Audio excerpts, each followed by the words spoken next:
Saturday, Frank is superseded in the Caledonia.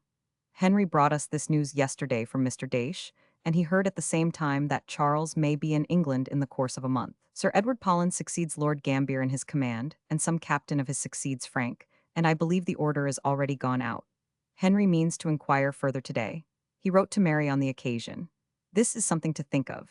Henry is convinced that he will have the offer of something else, but does not think it will be at all incumbent on him to accept it, and then follows, what will he do, and where will he live? I hope to hear from you today. How are you as to health, strength, looks, etc.? I had a very comfortable account from Chawton yesterday. If the weather permits, Eliza and I walk into London this morning. She is in want of chimney lights for Tuesday, and I of an ounce of darning cotton. She has resolved not to venture to the play tonight. The 500 Traggs and Count Julian cannot come to the party, which was at first a grief, but she has since supplied herself so well with performers that it is of no consequence. Their not coming has produced our going to them tomorrow evening, which I like the idea of. It will be amusing to see the ways of a French circle. I wrote to Mrs. Hill a few days ago and have received a most kind and satisfactory answer. Any time the first week in May exactly suits her, and therefore I consider my going as tolerably fixed. I shall leave Sloane Street on the 1st or 2D and be ready for James on the 9th, and if his plan alters, I can take care of myself. I have explained my views here, and everything is smooth and pleasant, and Eliza talks kindly of conveying me to Streatham. We met the Tilsons yesterday evening, but the singing Smiths sent an excuse, which put our Mrs. Smith out of humor. We are come back after a good dose of walking and coaching, and I have the pleasure of your letter. I wish I had James's verses, but they were left at Chawton. When I return thither, if Mrs. K will give me leave, I will send them to her. Our first object today was Henrietta sent to consult with Henry in consequence of a very unlucky change of the play for this very night, Hamlet instead of King John, and we are to go on Monday to Macbeth instead, but it is a disappointment to us both. Love to all. Yours affectionately, Jane. Miss Austen, Edward Austen's Esquire. Godmersham Park, Faversham, Kent. Chapter 36. Sloane St. Thursday Apra. My dearest Cassandra, I can return the compliment by thanking you for the unexpected pleasure of your letter yesterday, and as I like unexpected pleasure, it made me very happy. And indeed, you need not apologize for your letter in any respect, for it is all very fine, but not too fine, I hope, to be written again, or something like it. I think Edward will not suffer much longer from heat. By the look of things this morning, I suspect the weather is rising into the balsamic northeast.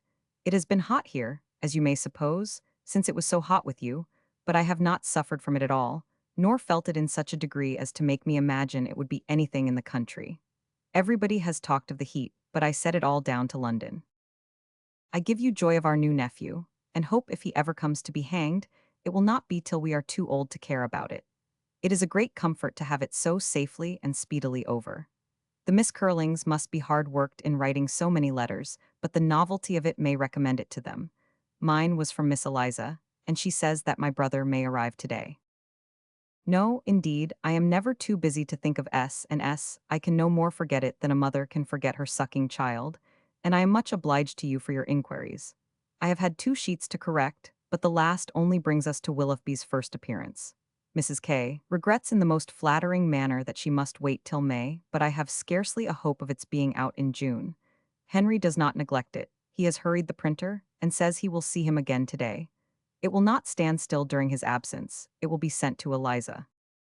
The incomes remain as they were, but I will get them altered if I can. I am very much gratified by Mrs. K.'s interest in it, and whatever may be the event of it as to my credit with her, sincerely wish her curiosity could be satisfied sooner than is now probable. I think she will like my Elinor, but cannot build on anything else. Our party went off extremely well. There were many solicitudes, alarms, and vexations beforehand, of course, but at last everything was quite right. The rooms were dressed up with flowers, etc., and looked very pretty. A glass for the mantelpiece was lent by the man who is making their own. Mr. Edgerton and Mr. Walter came at 5:30, and the festivities began with a pair of very fine souls. Yes, Mr. Walter, for he postponed his leaving London on purpose, which did not give much pleasure at the time, any more than the circumstance from which it rose. His calling on Sunday and being asked by Henry to take the family dinner on that day, which he did, but it is all smoothed over now, and she likes him very well. At 7:30 arrived the musicians in 2 hackney coaches, and by 8 the lordly company began to appear. Among the earliest were George and Mary Cook, and I spent the greatest part of the evening very pleasantly with them. The drawing-room being soon hotter than we liked, we placed ourselves in the connecting passage, which was comparatively cool, and gave us all the advantage of the music at a pleasant distance, as well as that of the first view of every newcomer. I was quite surrounded by acquaintance, especially gentlemen, and what with Mr. Hampson, Mr. Seymour, Mr. W. Knatchbull, Mr. Gillimard, Mr. Cure, a Captain Simpson, brother to the Captain Simpson, besides Mr. Walter and Mr. Edgerton, in addition to the cooks, and Miss Beckford and Miss Middleton, I had quite as much upon my hands as I could do. Poor Miss B has been suffering again from her old complaint, and looks thinner than ever. She certainly goes to Cheltenham the beginning of June. We were all delight and cordiality, of course. Miss M seems very happy, but has not beauty enough to figure in London. Including everybody, we were 66, which was considerably more than Eliza had expected, and quite enough to fill the back drawing-room and leave a few to be scattered about in the other, and in the passage. The music was extremely good. It opened Tell Fanny with Poik depart Piers Praise Pof Prapla, and of the other glees I remember, In Peace Love Tunes, Rosse Bell, The Red Cross Knight, and Poor Insect. Between the songs were lessons on the harp, or harp and pianoforte together, and the harp player was Weepart, whose name seems famous, though new to me. There was one female singer, a short Miss Davis, all in blue, bringing up for the public line, whose voice was said to be very fine indeed, and all the performers gave great satisfaction by doing what they were paid for and giving themselves no airs. No amateur could be persuaded to do anything. The house was not clear till after 12. If you wish to hear more of it, you must put your questions, but I seem rather to have exhausted than spared the subject. This said Captain Simpson told us, on the authority of some other captain just arrived from Halifax, that Charles was bringing the Cleopatra home, and that she was probably by this time in the Channel. But as Captain S was certainly in liquor, we must not quite depend on it. It must give one a sort of expectation, however, and will prevent my writing to him any more. I would rather he should not reach England till I am at home, and the Steventon party gone. My mother and Martha both write with great satisfaction of Anna's behavior. She is quite an Anna with variations, but she cannot have reached her last, for that is always the most flourishing and showy. She is at about her third or fourth, which are generally simple and pretty. Your lilacs are in leaf, ours are in bloom. The horse chestnuts are quite out, and the elms almost. I had a pleasant walk in Kensington Gardens on Sunday with Henry, Mr. Smith, and Mr. Tilson. Everything was fresh and beautiful. We did go to the play, after all, on Saturday. We went to the Lyceum and saw The Hypocrite, an old play taken from Molière's Tartuffe, and were well entertained. Doughton and Matthews were the good actors. Mrs. Edwin was the heroine, and her performance is just what it used to be. I have no chance of seeing Mrs. Siddons. She did act on Monday, but as Henry was told by the box-keeper that he did not think she would, the plans, and all thought of it, were given up. I should particularly have liked seeing her in Constance, and could swear at her with little effort for disappointing me.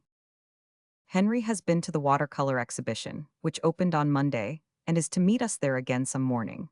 If Eliza cannot go, and she has a cold at present, Miss Beatty will be invited to be my companion. Henry leaves town on Sunday afternoon, but he means to write soon himself to Edward, and will tell his own plans.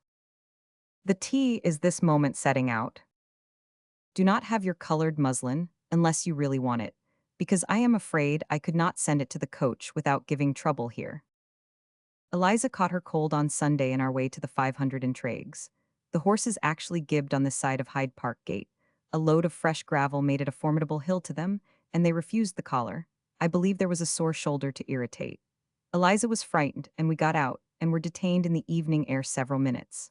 The cold is in her chest, but she takes care of herself, and I hope it may not last long. This engagement prevented Mr. Walter's staying late. He had his coffee and went away.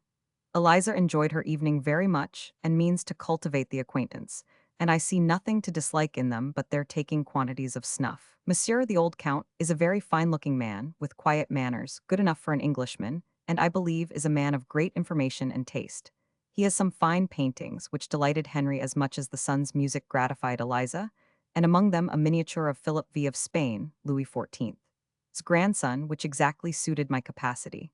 Count Julian's performance is very wonderful.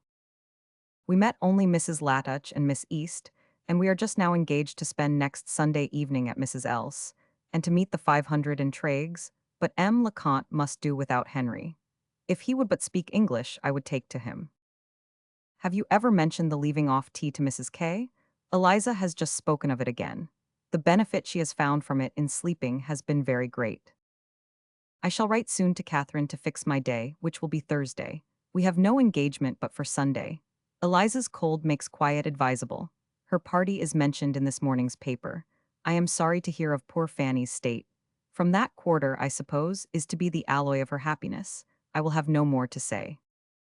Yours affectionately, J.A. Give my love particularly to my goddaughter, Miss Austen, Edward Austen's Esquire.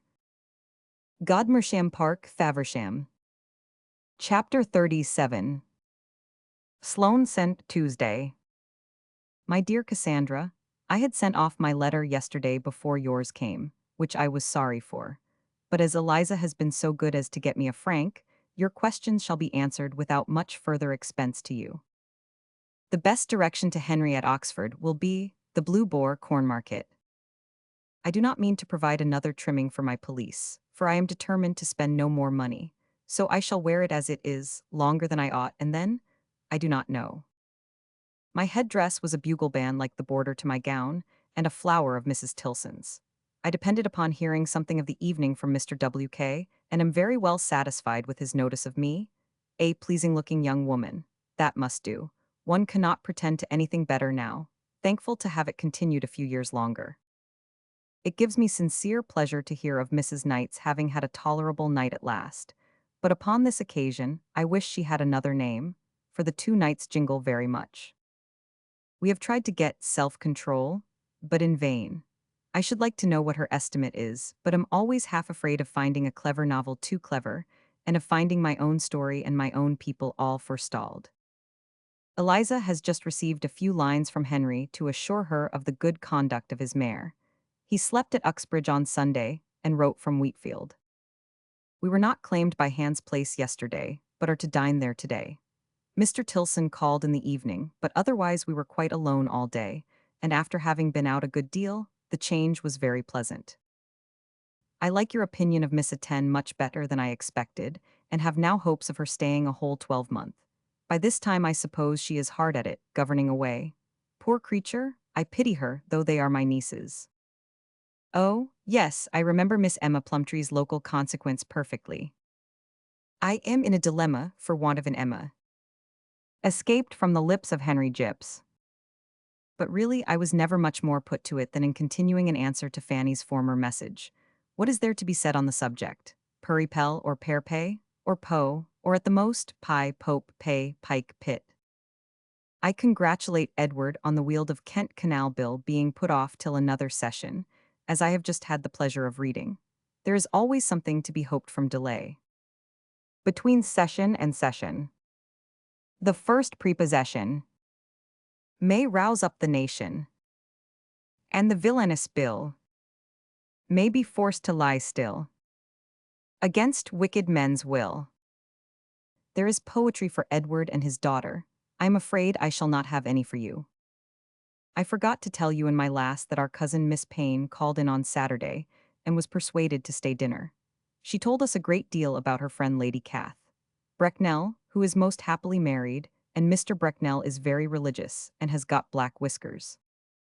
I am glad to think that Edward has a tolerable day for his drive to Goodnestone, and very glad to hear of his kind promise of bringing you to town. I hope everything will arrange itself favorably. The 16th is now to be Mrs. Dundas's day. I mean, if I can, to wait for your return before I have my new gown made up, from a notion of their making up to more advantage together.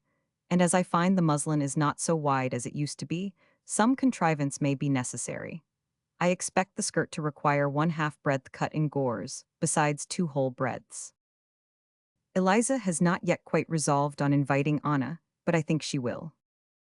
Yours very affectionately, Jane. Chapter 38. Chawton, Wednesday, May 29. It was a mistake of mine, my dear Cassandra, to talk of a 10th child at Hamstall. I had forgot there were but 8 already. Your inquiry after my uncle and aunt were most happily timed, for the very same post brought an account of them. They are again at Gloucester House enjoying fresh air, which they seem to have felt the want of in Bath, and are tolerably well, but not more than tolerable. My aunt does not enter into particulars, but she does not write in spirits, and we imagine that she has never entirely got the better of her disorder in the winter. Mrs. Welby takes her out airing in her barouche, which gives her a headache. A comfortable proof, I suppose, of the uselessness of the new carriage when they have got it. You certainly must have heard before I can tell you that Call Ord has married our cousin Marked Beckford, the Marchess, of Douglas's sister. The papers say that her father disinherits her, but I think too well of an Ord to suppose that she has not a handsome independence of her own. Photo of Cottage Chawton Cottage from the garden. Letters 172. The chickens are all alive and fit for the table, but we save them for something grand. Some of the flower seeds are coming up very well, but your mignonette makes a wretched appearance. Miss Ben has been equally unlucky as to hers. She had seed from 4 different people, and none of it comes up. Our young peony at the foot of the fir tree has just blown and looks very handsome, and the whole of the shrubbery border will soon be very gay with pinks and sweet williams, in addition to the columbines already in bloom. The syringas, too, are coming out. We are likely to have a great crop of Orleans plums, but not many greengages. On the standard scarcely any, 3 or 4 dozen, perhaps, against the wall. I believe I told you differently when I first came home, but I can now judge better than I could then. I have had a medley and satisfactory letter this morning from the husband and wife at Cowes, and in consequence of what is related of their plans, we have been talking over the possibility of inviting them here in their way from Steventon, which is what one should wish to do, and is, I dare say, what they expect, but, supposing Martha to be at home, it does not seem a very easy thing to accommodate so large a party. My mother offers to give up her room to Frank and Mary, but there will then be only the best for 2 maids and 3 children. They go to Steventon about the 22d, and I guess, for it is quite a guess, will stay there from a fortnight to 3 weeks. I must not venture to press Miss Sharp's coming at present. We may hardly be at liberty before August. Poor John Bridges, we are very sorry for his situation and for the distress of the family. Lady B is in one way severely tried, and our own dear brother suffers a great deal, I dare say, on the occasion. I have not much to say of ourselves. Anna is nursing a cold caught in the arbor at Farringdon, that she may be able to keep her engagement to Maria M. this evening, when I suppose she will make it worse. She did not return from Farringdon till Sunday, when H.B. walked home with her and drank tea here. She was with the Proudings almost all Monday. She went to learn to make feather trimmings of Miss Anna, and they kept her to dinner, which was rather lucky, as we were called upon to meet Mrs. and Miss Terry the same evening at the Digweeds. And though Anna was of course invited too, I think it always safest to keep her away from the family, lest she should be doing too little or too much. Mrs. Terry, Mary, and Robert, with my Aunt Harding and her daughter, came from Dummer for a day and a night. All very agreeable and very much delighted with the new house, and with Chawton in general. We sat upstairs and had thunder and lightning as usual. I never knew such a spring for thunderstorms as it has been. Thank God, we have had no bad ones here. I thought myself in luck to have my uncomfortable feelings shared by the mistress of the house, as that procured blinds and candles. It had been excessively hot the whole day. Mrs. Harding is a good-looking woman, but not much like Mrs. Toke, inasmuch as she is very brown and has scarcely any teeth. She seems to have some of Mrs. Toke's civility. Miss H is an elegant, pleasing, pretty-looking girl, about 19, I suppose, or 19 and a half or 19 and a quarter, with flowers in her head and music at her finger ends. She plays very well indeed. I have seldom heard anybody with more pleasure. They were at Godington 4 or 5 years ago. My cousin Flora Long was there last year.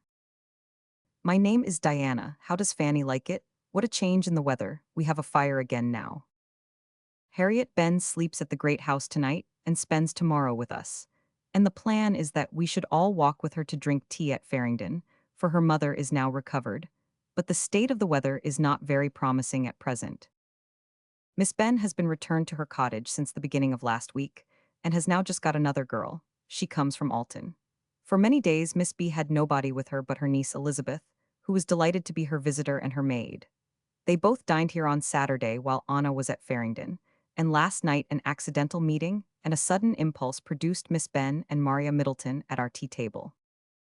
If you have not heard, it is very fit you should, that Mr. Harrison has had the living of Fareham given him by the bishop, and is going to reside there. And now it is said that Mr. Peach, beautiful Wiseacre, wants to have the curacy of Overton, and if he does leave Wooton, James Digweed wishes to go there. Fare you well. Yours affectionately, Jane Austen. The chimneys at the great house are done. Mr. Prouting has opened a gravel pit, very conveniently for my mother, just at the mouth of the approach to his house, but it looks a little as if he meant to catch all his company. Tolerable gravel. Miss Austen. Godmersham Park, Faversham, Kent. Chapter 39. Chawton, Thursday, June 6. By this time, my dearest Cassandra, you know Martha's plans. I was rather disappointed, I confess, to find that she could not leave town till after E24th, as I had hoped to see you here the week before. The delay, however, is not great, and everything seems generally arranging itself for your return very comfortably. I found Henry perfectly predisposed to bring you to London if agreeable to yourself. He has not fixed his day for going into Kent, but he must be back again before ye 20th.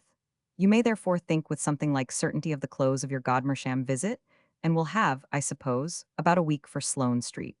He travels in his gig, and should the weather be tolerable, I think you must have a delightful journey. I have given up all idea of Miss Sharp's traveling with you and Martha, for though you are both all compliance with my scheme, yet as you knock off a week from the end of her visit, and Martha rather more from the beginning, the thing is out of the question.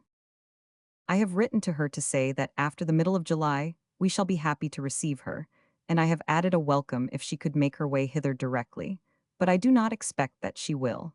I have also sent our invitation to Cowes. We are very sorry for the disappointment you have all had in Lady B.'s illness, but a division of the proposed party is with you by this time, and I hope may have brought you a better account of the rest. Give my love and thanks to Harriet, who has written me charming things of your looks, and diverted me very much by poor Mrs. C. Mills's continued perplexity. I had a few lines from Henry on Tuesday to prepare us for himself and his friend, and by the time that I had made the sumptuous provision of a neck of mutton on the occasion, they drove into the court.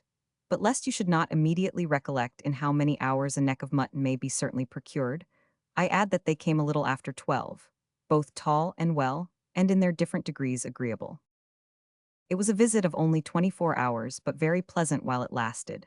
Mr. Tilson took a sketch of the great house before dinner, and after dinner we all three walked to Chawton Park, meaning to go into it, but it was too dirty, and we were obliged to keep on the outside. Mr. Tilson admired the trees very much, but grieved that they should not be turned into money. My mother's cold is better, and I believe she only wants dry weather to be very well. It was a great distress to her that Anna should be absent during her uncle's visit, a distress which I could not share. She does not return from Farringdon till this evening, and I doubt not has had plenty of the miscellaneous, unsettled sort of happiness which seems to suit her best. We hear from Miss Ben, who was on the common with the Proutings, that she was very much admired by the gentlemen in general. I like your new bonnets exceedingly. Yours is a shape which always looks well, and I think Fanny's particularly becoming to her. On Monday I had the pleasure of receiving, unpacking, and approving our Wedgwood ware. It all came very safely, and upon the whole is a good match, though I think they might have allowed us rather larger leaves, especially in such a year of fine foliage as this. One is apt to suppose that the woods about Birmingham must be blighted. There was no bill with the goods, but that shall not screen them from being paid. I mean to ask Martha to settle the account. It will be quite in her way, for she is just now sending my mother a breakfast set from the same place. I hope it will come by the wagon tomorrow. It is certainly what we want, and I long to know what it is like, and as I am sure Martha has great pleasure in making the present, I will not have any regret. We have considerable dealings with the wagons at present. A hamper of port and brandy from Southampton is now in the kitchen. Your answer about the Miss Plumtrees proves you as fine a Daniel as ever Portia was, for I maintained Emma to be the eldest. We began peas on Sunday, but our gatherings are very small, not at all like the gathering in the Lady of the Lake. Yesterday I had the agreeable surprise of finding several scarlet strawberries quite ripe. Had you been at home, this would have been a pleasure lost. There are more gooseberries and fewer currants than I thought at first. We must buy currants for our wine. The Digweeds are gone down to see the Stephen Terrys at Southampton and catch the King's birthday at Portsmouth. Miss Papillon called on us yesterday, looking handsomer than ever. Maria Middleton and Miss Ben dine here tomorrow. We are not to enclose any more letters to Abingdon Street, as perhaps Martha has told you. I had just left off writing and put on my things for walking to Alton, when Anna and her friend Harriet called in their way thither, so we went together. Their business was to provide mourning against the King's death, and my mother has had a bombazine bought for her. I am not sorry to be back again, for the young ladies had a great deal to do, and without much method in doing it. Anna does not come home till tomorrow morning. She has written, I find, to Fanny, but there does not seem to be a great deal to relate of Tuesday. I had hoped there might be dancing. Mrs. Budd died on Sunday evening. I saw her 2 days before her death and thought it must happen soon. She suffered much from weakness and restlessness almost to the last. Poor little Harriet seems truly grieved. You have never mentioned Harry. How is he? With love to you all. Yours affectionately, J. A. Miss Austen, Edward Austen's Esquire. Godmersham Park, Faversham. Footnote. Chapter 40. Chawton, Friday, January 29, 1813. I hope you received my little parcel by J. Bond on Wednesday evening, my dear Cassandra, and that you will be ready to hear from me again on Sunday, for I feel that I must write to you today. I want to tell you that I have got my own darling child from London. On Wednesday I received one copy sent down by Falconer, with 3 lines from Henry to say that he had given another to Charles and sent a third by the coach to Godmersham. The advertisement is in our paper today for the first time, 18s. He shall ask ones. For my 2 next ends, for my stupidest of all. Miss B dined with us on the very day of the book's coming, and in the evening we fairly set at it and read half the first vol. To her, prefacing that, having intelligence from Henry that such a work would soon appear, we had desired him to send it whenever it came out, and I believe it passed with her unsuspected. She was amused, poor soul, that she could not help, with 2 such people to lead the way, but she really does seem to admire Elizabeth. I must confess that I think her as delightful a creature as ever appeared in print, and how I shall be able to tolerate those who do not like her at least, I do not know. There are a few typical errors, and a said he, or a said she, would sometimes make the dialogue more immediately clear. But I do not write for such dull elves as have not a great deal of ingenuity themselves. The second volume is shorter than I could wish, but the difference is not so much in reality as in look, there being a larger proportion of narrative in that part. I have lopped and cropped so successfully, however, that I imagine it must be rather shorter than Sense and Sensibility altogether. Now I will try and write of something else. Chapter 41. Chawton, Thursday, February 4. My dear Cassandra, your letter was truly welcome, and I am much obliged to you for all your praise. It came at a right time, for I had had some fits of disgust. Our second evening's reading to Miss B had not pleased me so well, but I believe something must be attributed to my mother's too rapid way of getting on. Though she perfectly understands the characters herself, she cannot speak as they ought. Upon the whole, however, I am quite vain enough and well satisfied enough. The work is rather too light and bright and sparkling. It wants shade. It wants to be stretched out here and there with a long chapter of sense if it could be had. If not, of solemn specious nonsense about something unconnected with the story, an essay on writing, a critique on Walter Scott, or the history of Bonaparte, or something that would form a contrast and bring the reader with increased delight to the playfulness and epigrammatism of the general style. The greatest blunder in the printing that I have met with is in, where 2 speeches are made into one. There might as well be no suppers at Longbourn, but I suppose it was the remains of Mrs. Bennet's old Muritan habits. Chapter 42. February. This will be a quick return for yours, my dear Cassandra. I doubt its having much else to recommend it, but there is no saying. It may turn out to be a very long and delightful letter. I am exceedingly pleased that you can say what you do, after having gone through the whole work, and Fanny's praise is very gratifying. My hopes were tolerably strong of her, but nothing like a certainty. Her liking Darcy and Elizabeth is enough. She might hate all the others if she would. I have her opinion under her own hand this morning, but your transcript of it, which I read first, was not, and is not, the less acceptable. To me it is of course all praise, but the more exact truth which she sends you is good enough. Our party on Wednesday was not unagreeable, though we wanted a master of the house less anxious and fidgety, and more conversable. Upon Mrs. 's mentioning that she had sent the rejected addresses to Mrs. H., I began talking to her a little about them, and expressed my hope of their having amused her. Her answer was, "Oh dear, yes, very much, very droll indeed, the opening of the house and the striking up of the fiddles." What she meant, poor woman, who shall say? I sought no farther. As soon as a whist party was formed, and a round table threatened, I made my mother an excuse and came away, leaving just as many for their round table as there were at Mrs. Grant's. I wish they might be as agreeable a set. My mother is very well, and finds great amusement in glove knitting, and at present wants no other work. We quite run over with books. She has got Sir John Carr's Travels in Spain, and I am reading a Society octavo, an essay on the military police and institutions of the British Empire, by Capt. Pasley of the Engineers, a book which I protested against at first, but which upon trial I find delightfully written and highly entertaining. I am as much in love with the author as I ever was with Clarkson or Buchanan, or even the two Mr. Smiths of the city. The first soldier I ever sighed for, but he does write with extraordinary force and spirit. Yesterday, moreover, brought us Mrs. Grant's letters, with Mr. White's compliments, but I have disposed of them, compliments and all, to Miss P. And amongst so many readers or retainers of books as we have in Chawton, I dare say there will be no difficulty in getting rid of them for another fortnight, if necessary. I have disposed of Mrs. Grant for the second fortnight to Mrs. It can make no difference to her which of the 26 fortnights in the year the 3 vols lie on her table. I have been applied to for information as to the oath taken in former times of bell, book, and candle, but have none to give. Perhaps you may be able to learn something of its origin where you now are. Ladies who read those enormous, great, stupid, thick quarto volumes, which one always sees in the breakfast parlor, there must be acquainted with everything in the world. I detest a quarto. Captain Pasley's book is too good for their society. They will not understand a man who condenses his thoughts into an octavo. I have learned from Sir J. Carr that there is no government house at Gibraltar. I must alter it to the commissioners. Chapter 43. Sloane Street, Thursday, May 20. My dear Cassandra, before I say anything else, I claim a paper full of halfpence on the drawing-room mantelpiece. I put them there myself, and forgot to bring them with me. I cannot say that I have yet been in any distress for money, but I choose to have my due, as well as the devil. How lucky we were in our weather yesterday. This wet morning makes one more sensible of it.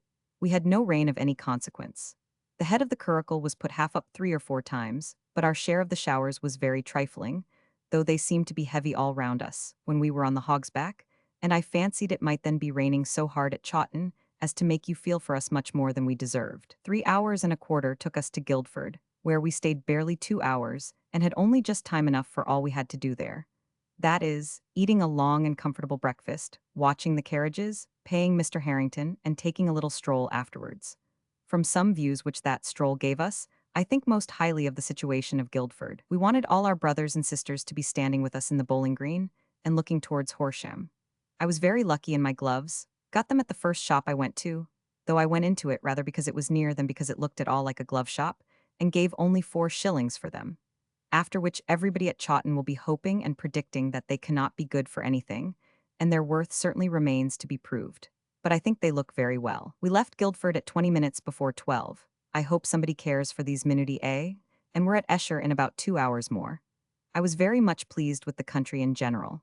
Between Guildford and Ripley, I thought it particularly pretty, also about Paintshill, and from a Mr. Spicer's grounds at Esher, which we walked into before dinner, the views were beautiful. I cannot say what we did not see, but I should think there could not be a wood, or a meadow, or palace, or remarkable spot in England that was not spread out before us on one side or other. Claremont is going to be sold. A Mr. Ellis has it now. It is a house that seems never to have prospered. After dinner, we walked forward to be overtaken at the coachman's time, and before he did overtake us, we were very near Kingston. I fancy it was about 6:30 when we reached this house. A 12 hours' business, and the horses did not appear more than reasonably tired. I was very tired too, and glad to get to bed early, but am quite well today. I am very snug in the front drawing-room all to myself, and would not say thank you for any company but you. The quietness of it does me good. I have contrived to pay my 2 visits, though the weather made me a great while about it, and left me only a few minutes to sit with Charlotte Craven. She looks very well, and her hair is done up with an elegance to do credit to any education. Her manners are as unaffected and pleasing as ever. She had heard from her mother today. Mrs. Craven spends another fortnight at Chilton.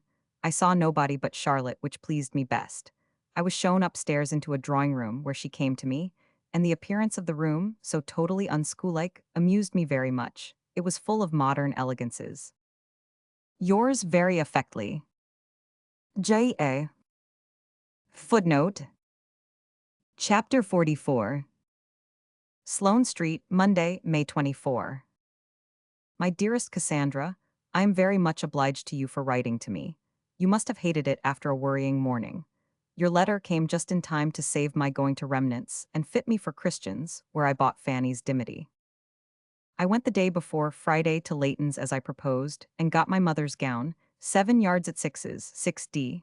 I then walked into No. 10, which is all dirt and confusion, but in a very promising way, and after being present at the opening of a new account, to my great amusement, Henry and I went to the exhibition in Spring Gardens. It is not thought a good collection, but I was very well pleased, particularly, pray tell Fanny, with a small portrait of Mrs. Bingley, excessively like her. I went in hopes of seeing one of her sister, but there was no Mrs. Darcy. Perhaps, however, I may find her in the great exhibition, which we shall go to if we have time. I have no chance of her in the collection of Sir Joshua Reynolds's paintings, which is now showing in Pall Mall, and which we are also to visit. Mrs. Bingley's is exactly herself. Size, shaped face, features, and sweetness, there never was a greater likeness. She is dressed in a white gown, with green ornaments, which convinces me of what I had always supposed, that green was a favorite color with her. I dare say Mrs. D will be in yellow. Friday was our worst day as to weather. We were out in a very long and very heavy storm of hail, and there had been others before, but I heard no thunder. Saturday was a good deal better, dry and cold. I gave 2's, 6D, for the dimity. I do not boast of any bargains, but think both the sarsenet and dimity good of their sort. I have bought your locket, but was obliged to give 18's, for it, which must be rather more than you intended. It is neat and plain, set in gold. We were to have gone to the Somerset House exhibition on Saturday, but when I reached Henrietta Street, Mr. Hampson was wanted there, and Mr. Tilson and I were obliged to drive about town after him, and by the time we had done, it was too late for anything but home. We never found him after all. I have been interrupted by Mrs. Tilson. Poor woman, she is in danger of not being able to attend Lady Drummond Smith's party tonight. Miss Burdett was to have taken her, and now Miss Burdett has a cough and will not go. My cousin Caroline is her sole dependence.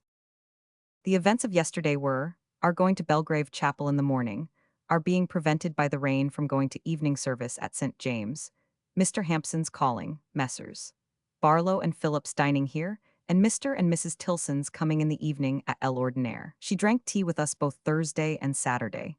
He dined out each day, and on Friday we were with them, and they wish us to go to them tomorrow evening to meet Miss Burdett, but I do not know how it will end. Henry talks of a drive to Hampstead, which may interfere with it. I should like to see Miss Burdett very well, but that I am rather frightened by hearing that she wishes to be introduced to me. If I am a wild beast, I cannot help it. It is not my own fault. There is no change in our plan of leaving London, but we shall not be with you before Tuesday. Henry thinks Monday would appear too early a day. There is no danger of our being induced to stay longer. I have not quite determined how I shall manage about my clothes. Perhaps there may be only my trunk to send by the coach, or there may be a bandbox with it. I have taken your gentle hint and written to Mrs. Hill. The Hoblins want us to dine with them, but we have refused. When Henry returns, he will be dining out a great deal, I dare say. As he will then be alone, it will be more desirable. He will be more welcome at every table, and every invitation more welcome to him. He will not want either of us again till he is settled in Henrietta Street. This is my present persuasion, and he will not be settled there, really settled, till late in the autumn. He will not become to bide till after September. There is a gentleman in treaty for this house. Gentleman himself is in the country, but gentleman's friend came to see it the other day, and seemed pleased on the whole. Gentleman would rather prefer an increased rent to parting with 500 guineas at once, and if that is the only difficulty, it will not be minded. Henry is indifferent as to the which. Get us the best weather you can for Wednesday, Thursday, and Friday. We are to go to Windsor in our way to Henley, which will be a great delight. We shall be leaving Sloane Street about 12, 2 or 3 hours after Charles's party have begun their journey. You will miss them, but the comfort of getting back into your own room will be great. And then the tea and sugar. I fear Miss Clews is not better, or you would have mentioned it. I shall not write again unless I have any unexpected communication or opportunity to tempt me. I enclose Mr. Harrington's bill and receipt. I am very much obliged to Fanny for her letter. It made me laugh heartily, but I cannot pretend to answer it. Even had I more time, I should not feel at all sure of the sort of letter that Miss D would write. I hope Miss Ben is got well again and will have a comfortable dinner with you today. Monday evening. We have been both to the exhibition and Sir J. Reynolds's, and I am disappointed, for there was nothing like Mrs. D at either. I can only imagine that Mr. D prizes any picture of her too much to like it should be exposed to the public eye. I can imagine he would have that sort of feeling, that mixture of love, pride, and delicacy. Setting aside this disappointment, I had great amusement among the pictures, and the driving about, the carriage being open, was very pleasant. I liked my solitary elegance very much, and was ready to laugh all the time at my being where I was. I could not but feel that I had naturally small right to be parading about London in a barouche. Henry desires Edward may know that he has just bought 3 dozen of claret for him cheap, and ordered it to be sent down to Chawton. I should not wonder if we got no farther than reading on Thursday evening, and so reached Steventon only to a reasonable dinner hour the next day. But whatever I may write or you may imagine, we know it will be something different. I shall be quiet tomorrow morning. All my business is done, and I shall only call again upon Mrs. Hoblin, etc. Love to your much party. Yours affectionately, J. Austen. Chapter 45. Henrietta sent, Wednesday, Sept. 15, a half past 8. Here I am, my dearest Cassandra, seated in the breakfast, dining, sitting room, beginning with all my might. Fanny will join me as soon as she is dressed and begin her letter. We had a very good journey, weather and roads excellent, the 3 first stages for ones, 6D, and our only misadventure the being delayed about a quarter of an hour at Kingston for horses, and being obliged to put up with a pair belonging to a hackney coach and their coachman, which left no room on the barouche box for Lizzie, who was to have gone her last stage there as she did the first. Consequently, we were all 4 within, which was a little crowded. We arrived at a quarter past 4, and were kindly welcomed by the coachman, and then by his master, and then by William, and then by Mrs. Pengard, who all met us before we reached the foot of the stairs. MDE. Bigeon was below dressing us a most comfortable dinner of soup, fish, bouillet, partridges, and an apple tart, which we sat down to soon after 5, after cleaning and dressing ourselves, and feeling that we were most commodiously disposed of. The little adjoining dressing room to our apartment makes Fanny and myself very well off indeed, and as we have poor Eliza's bed, our space is ample every way. Sayce arrived safely about half past 6. At 7 we set off in a coach for the Lyceum, were at home again in about 4 hours and a half, had soup and wine and water, and then went to our holes. Edward finds his quarters very snug and quiet. I must get a softer pen. This is harder. I am in agonies. I have not yet seen Mr. Crabbe. Martha's letter is gone to the post. I am going to write nothing but short sentences. There shall be 2 full stops in every line. Leighton and Shears is Bedford House. We mean to get there before breakfast if it's possible, for we feel more and more how much we have to do and how little time. This house looks very nice. It seems like Sloane Street moved here. I believe Henry is just rid of Sloane Street. Fanny does not come, but I have Edward seated by me beginning a letter, which looks natural. Henry has been suffering from the pain in the face which he has been subject to before. He caught cold at Matlock, and since his return has been paying a little for past pleasure. It is nearly removed now, but he looks thin in the face, either from the pain or the fatigues of his tour, which must have been great. Lady Robert is delighted with P, and really was so, as I understand, before she knew who wrote it, for of course she knows now. He told her with as much satisfaction as if it were my wish. He did not tell me this, but he told Fanny. And Mr. Hastings? I am quite delighted with what such a man writes about it. Henry sent him the books after his return from Daylesford, but you will hear the letter too. Let me be rational, and return to my 2 full stops. I talked to Henry at the play last night. We were in a private box, Mr. Spencer's, which made it much more pleasant. The box is directly on the stage. One is infinitely less fatigued than in the common way, but Henry's plans are not what one could wish. He does not mean to be at Chawton till the 29th.